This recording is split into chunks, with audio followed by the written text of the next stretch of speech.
Wow, it is great to look out on this incredible crowd and welcome you to the great city of Chicago.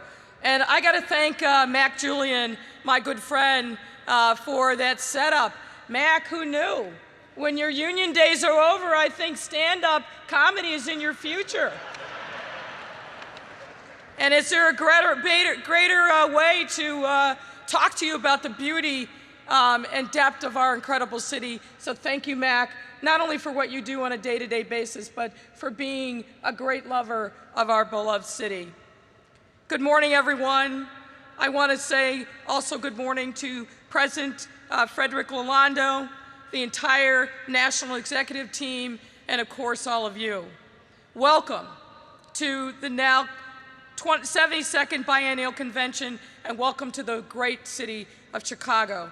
I have to tell you, yeah, you can clap for that.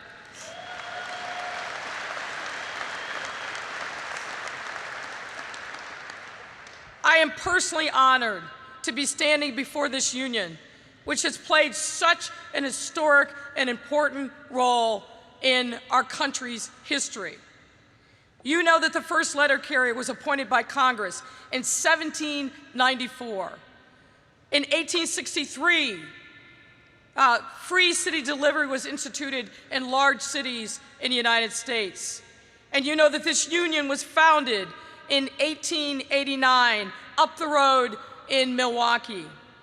Your first national convention.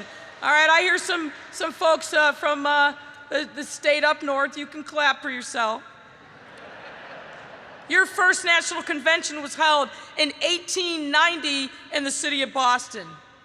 And this union led the fight for an 8-hour workday, which your rights were upheld by the U.S. Supreme Court in 1893. In 1917, as the First World War was raging, this union opened its doors to women letter carriers.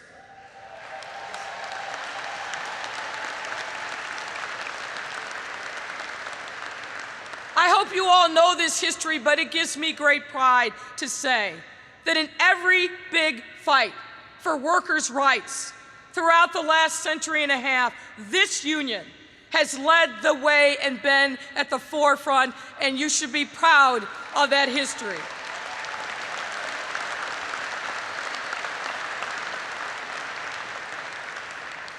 And it's fitting that you're here this year. As Max said, and let me remind you, we regard Chicago as the birthplace of the American labor movement.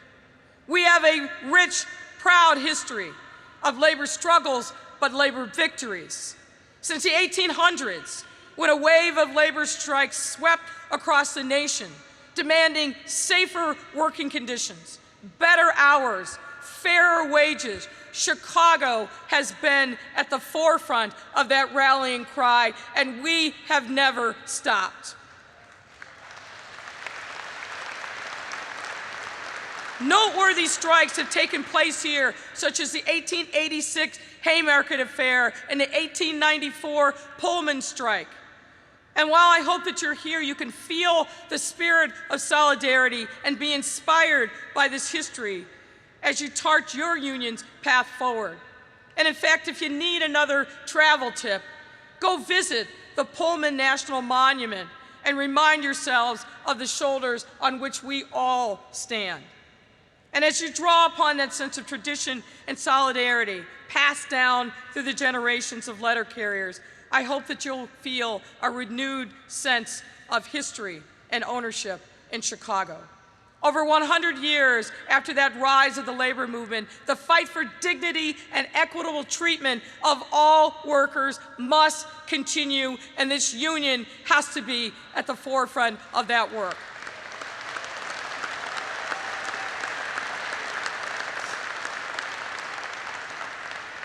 I'm proud to tell you that in my time as mayor, working hand in glove with this union and many others, that we have fought to ensure that laborers and workers' rights across industries are not just protected, but advanced.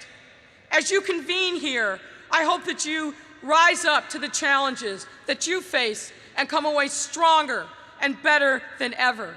We believe in making sure that all union workers and workers' rights are protected as we come out of this pandemic. We are pushing hard to make sure that our recovery is equitable and inclusive, and that must mean that workers' rights are protected in the workplace against fear and retaliation, and to make sure that you are able to meet your family's needs with fair wages. And we will be with you.